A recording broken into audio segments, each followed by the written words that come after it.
Now, the business landscape in Africa is very dynamic as the continent faces a choice between deepening ties with global partners or prioritizing domestic and regional alliances. That was the chief focus of the set of panelists that were assembled late last week by the Oxford Africa Business Forum to review the continent's growth trajectory and the critical decisions that are needed to shape its economic future. Let's listen. We do have a unique perspective because we have, they say ingenuity is the daughter of invention, right? I'm not ingenuity, how do they say it? Necessity. And we do need everything. You know, and so we end up creating solutions. There's a startup in Cameroon called Kiro Games, and they have a gaming platform. And so they build games. And I remember one time they created this amazing innovation because they wanted to get more revenue. And they figured that they could get more revenue from the parents of the kids playing their games. And so they're like, how can they get their parents to play the game, like interact with the games? And so they created kind of a control mechanism for the parents to control the playing time of the games so that the parents could then take the, like the courses that they were charging them. And so they were trying to solve a different problem. But because of it, they were then able to create technology that prevented, like says, okay, you know, a kid can play, so the parent can decide that a kid can play for 2 hours and then has to do some testing or, you know, and so that is because they were trying to solve a problem that wasn't necessarily what they intended. And so that's part of some of our ingenuity. We see so much talent.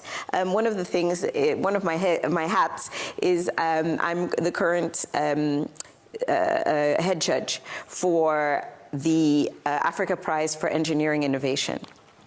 And so we have applicants from around the continent, across the continent, and you just see so much creativity.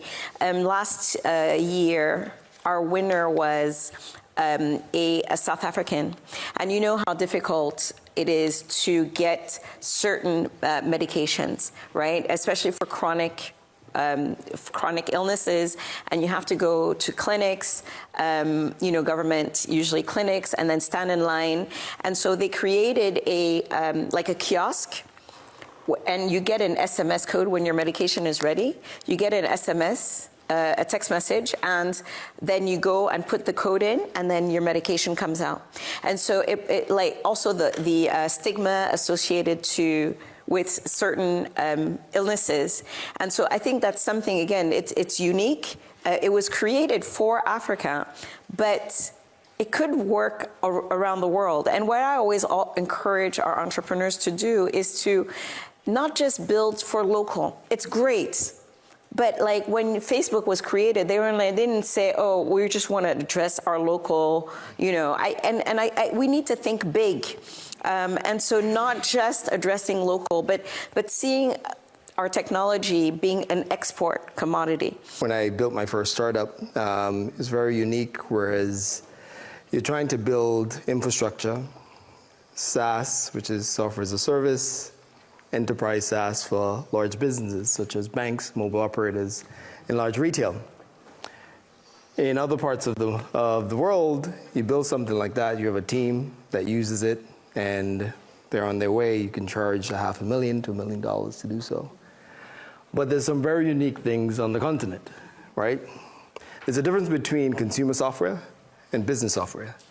Consumer software, everyone in this room probably learned how to use TikTok, you know, Instagram, whatever the case may be, to actually run their business. If you sell enterprise software into a business, they'll call you and say, hey, could you print me that report that, I'm like, but you have the same credentials like I do, and it's a DIY. So I think there's a very interesting thing of building software and tech. It's the augmentation of human and the interface between human and tech.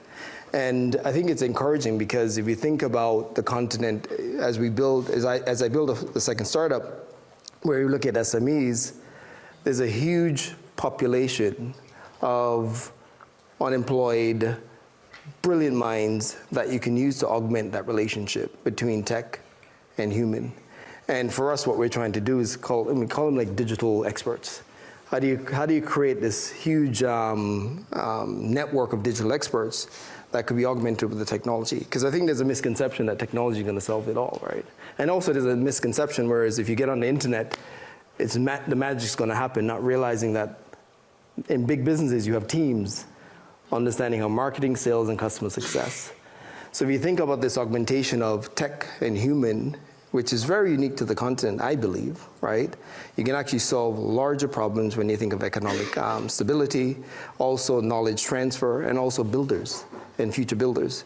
And I've heard a lot, Dorothy and also talk about these builders. You know, I think if we really want to solve large-scale problems on the continent, we have to think about building a nation of builders.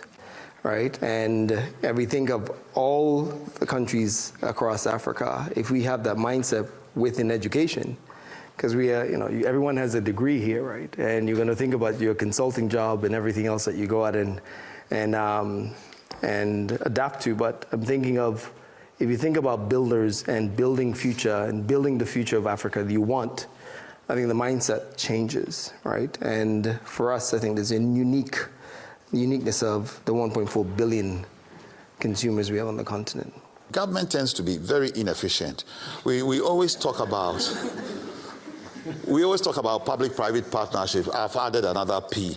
In Ghana, we have also what I term the political service. So political, public-private. And one of the most inefficient parts is the political service, followed by the public service.